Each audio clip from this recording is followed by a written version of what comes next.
وَلَنَبْلُوَنَّكُمْ بِشَيْءٍ مِّنَ الْخَوْفِ وَالْجُوعِ وَنَقْصٍ مِّنَ الْأَمْوَالِ وَالْأَنفُسِ وَالثَّمَرَاتِ وَبَشِّرِ الصَّابِرِينَ۔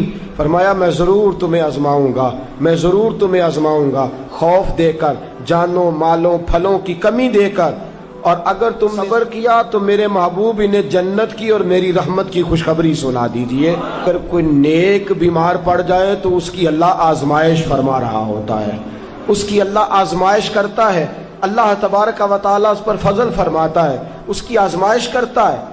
پھر ان مصیبتوں پر صبر کرے، رب فرماتا ہے اگر میری رضا پہ راضی ہو گیا تو ان اللہ مع الصابرین، باقی نیکیوں پر میں ثواب ہوں، اور جو کوئی صبر کرتا ہے رب فرماتا ہے میں اس کا بن جایا کرتا ہوں، صبر کرنے والوں کے ساتھ ہو جاتا ہوں۔ اور جب اللہ آزمائش ڈالتا ہے نا تو ہوں، اور جو کوئی صبر کرتا ہے رب فرماتا ہے میں اس کا بن جایا کرتا ہوں، صبر کرنے والوں کے ساتھ ہو جاتا ہوں۔ اور جب اللہ آزمائش ڈالتا ہے نا تو ہوں، اور جو کوئی صبر کرتا ہے رب فرماتا ہے میں اس کا بن جاؤں۔ جو کام سیدھے ہوتے ہیں وہ بھی الٹے ہونے شروع ہو جاتے ہیں۔ جب خدا کی طرف سے وَلَنَبْلُوَنَّكُمْ بِشَيْءٍ مِّنَ الْخَوْفِ وَالْجُوعِ وَنَقْصٍ مِّنَ الْأَمْوَالِ وَالْأَنفُسِ وَالثَّمَرَاتِ، جب اللہ کی طرف سے آزمائش آتی ہے، جب انسان پر اللہ کی طرف سے کوئی چیز نازل ہوتی ہے، آپ سونے کو ہاتھ رکھتے ہیں تو مٹی ہو جاتی ہے، آپ کسی طرف بھی، بہت سے دوست آ کے کہتے ہیں جی قدم آگے اٹھاتا ہوں جاتا پیچھے ہے، کیا کروں؟ تو میں اکثر عرض کرتا ہوں کہ تھوڑے دن قدم اٹھانا ہی چھوڑ دیں۔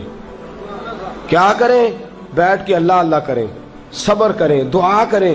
کچھ وقت انسان پر ایسا ہے، تلک الایام نداولها بین الناس، جو اللہ نے انسان کے دن بدل کے رکھنے ہوتے ہیں، کچھ وقت ایسا ہو، پھر ایک وقت آتا ہے کہ وہی انسان مٹی میں ہاتھ رکھتا ہے تو اللہ اسے سونا بنا دیتا ہے۔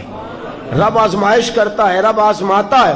جو لوگ مصیبتوں پر صبر کرتے ہیں، جو لوگ مصیبتوں پر صبر کرتے ہیں، سید عالم نور مجسم شفیع معظم صلی اللہ تعالی علیہ وسلم نے فرمایا، رب فرماتا ہے ایک بندہ اللہ کی بارگاہ میں کھڑا ہوا، قیامت کا دن ہے، فرشتے نامہ کھولنے لگے۔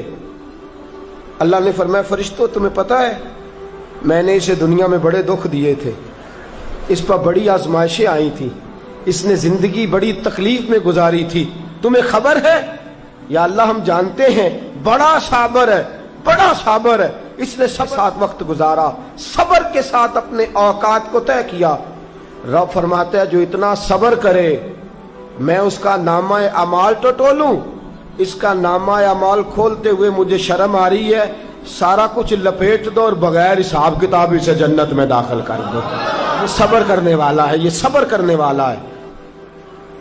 بڑی خوبصورت حدیث، بڑی، بخاری شریف میں موجود ہے۔ بخاری شریف کی یہ حدیث ایسی ہے جسے میں جب بھی پڑھتا ہوں میں چوم لیتا ہوں۔ حدیث کیا ہے؟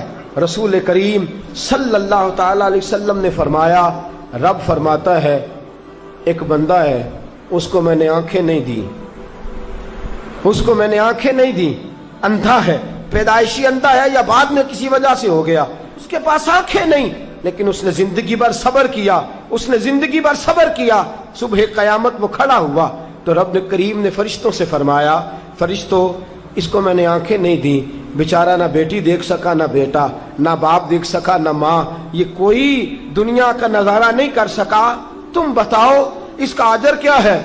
فرشتے کہتے ہیں مولا جلالہ درجہ دے دے، اللہ اسے بے حساب بخش دے۔ تو رب فرماتے اس نے ساری زندگی بغیر آنکھوں کے صبر کیا ہے، اسے صرف جنت نہیں ملے گی بلکہ آج اسے اس کا رب اپنا دیدار بھی کرائے گا۔ فرمایا قیامت میں لوگ جنت کے نظارے کریں گے اور یہ اللہ کا دیدار کریں، اس کو رب کریم کے جلوے دکھائے جائیں گے، اس لیے کہ یہ صابر رہا۔ اور میرے اعلیٰ حضرت فاضل بریلوی رحمۃ اللہ علیہ فرماتے ہیں جو صابر ہوتا ہے نا، توجہ ہے آپ کی، میری بات کی سمجھ آ رہی ہے؟ اعلیٰ حضرت فرماتے ہیں بڑا قیمتی جملہ، فرماتے ہیں جو صابر ہوتا ہے وہ سکون میں ہوتا ہے۔ شیخ سعدی رحمۃ اللہ تعالی علیہ کے پاس ایک شخص آیا کہ حضرت جی دیکھے نا میرے پاس اتنے بھی پیسے نہیں کہ میں جوتے لے سکوں، فرمایا صبر کر اللہ دے گا۔ کہنے لگا جی صبر ہی کیا ساری عمر، اس نے جوتے لینے کے برابر بھی پیسے نہیں دیے، ننگے پاؤں پھر رہا ہوں۔ شیخ سعدی رحمت اللہ تعالیٰ علیہ نے اس کا بازو تھاما، ایک گھر میں لے گئے، دروازے پہ دستک دی، گھر کا مالک باہر آیا، اس نے دونوں طرف بیسیاں پکڑی ہوئی ہیں، ٹانگیں تو ہیں پر پیر ہی کوئی نہیں۔ فرمانے لگے بتا یہ اچھا ہے کہ تو؟ کہنے لگا جی میں آپ سے بھی معافی مانگتا ہوں، اپنے رب سے بھی معافی مانگتا ہوں۔ نبی پاک صلی اللہ تعالی علیہ وسلم نے فرمایا خدا اگر تجھے مصیبت دیتا ہے نا، اور ان مصیبت پر جب اللہ تجھے قیامت میں اجر دے گا تو تیرا دل چاہے گا کاش سکون ہوتا ہی نہ، آزمائشیں ہی آزمائشیں ہوتی، تو وہ اجر دیکھے گا۔ وہ کسی دانشور نے کہا تھا کہ میرا باپ انتقال کر گیا، 6 مہینے گزرے تو میرا 18 سال کا بیٹا انتقال کر گیا۔ کہنے لگے میں نے اپنے 80 سال کے باپ کا جنازہ اٹھایا تو میری کمر نہیں جھکی، لیکن جب 18 سال کے بیٹے کا جنازہ اٹھانے لگا تو میری کمر جھک گئی، اور رو کے کہنے لگا لوگوں باپ کا جنازہ پڑھنا آسان ہے، دعا کرو کسی کو بیٹے کا جنازہ نہ پڑھنا پڑ جائے، بڑا مشکل کام ہے، بڑا کٹھن مرحلہ۔ حضرت ابو ہریرہ رضی اللہ تعالیٰ عنہ فرماتے ہیں اللہ کے محبوب صلی اللہ تعالیٰ علیہ وآلہ وسلم کے صاحبزادے جناب ابراہیم علیہ السلام فرماتے ہیں حضور کے صاحبزادے آپ رات کو جب ان کی ولادت ہوئی تو نبی کریم علیہ السلام ہمارے درمیان آئے۔ جاگیے ذرا غور فرمائیے گا بات پہ۔ سید عالم صلی اللہ علیہ وسلم تشریف لائے اور ہم نے حضور کے چہرے کو چمکتے دیکھا، ہم نے کہا یا رسول اللہ موڈ مبارک بڑا اچھا ہے، حضور کوئی خیر کی خبر ہے؟ فرمایا مبارک دو اللہ نے مجھے بیٹا عطا فرمایا ہے۔ فرماتے ہیں اگلے ہی دن، ایک روایت ہے کچھ عرصے کے بعد، ایک روایت ہے اگلے ہی دن ظہر کے بعد میرے محبوب نے پیار کرنے کے لیے بیٹا اٹھایا اور صاحبزادے کی سانسیں اکھڑنے لگی۔ رسول پاک کے صاحبزادے نبی پاک کے مقدس ہاتھوں میں سانسیں اکھڑ رہی ہیں، حضور کے دستے مبارک میں صاحبزادے نے وصال کر دیا۔ آنکھیں بند کی تو نبی کریم کی مقدس آنکھوں میں آنسو آئے۔ رات خوشی تھی، رات حضور مبارکیں وصول کر رہے تھے، رات مسکرا رہے تھے، ایک ہی تو رات گزری ہے، 24 ہی تو گھنٹے ہوئے ہیں، آنکھوں میں آنسو بھر آئے ہیں۔ حضرت عبداللہ ابن عمر رضی اللہ تعالیٰ عنہ عرض کرتے ہیں یا رسول اللہ آپ رو رہے ہیں؟ حضور صاحبزادے انتقال ہوا تو رو رہے ہیں؟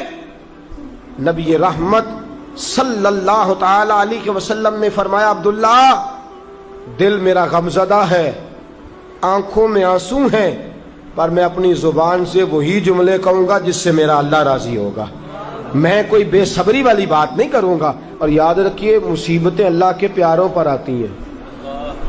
500 سال فرعون نے دعویٰ خدائی کیا ہے معاذ اللہ، 300 سال فرعون کا حال یہ تھا کہ ننگے پاؤں کانٹوں پہ چلتا تھا، پر اس کے پیر میں کانٹا بھی نہیں چبھتا تھا۔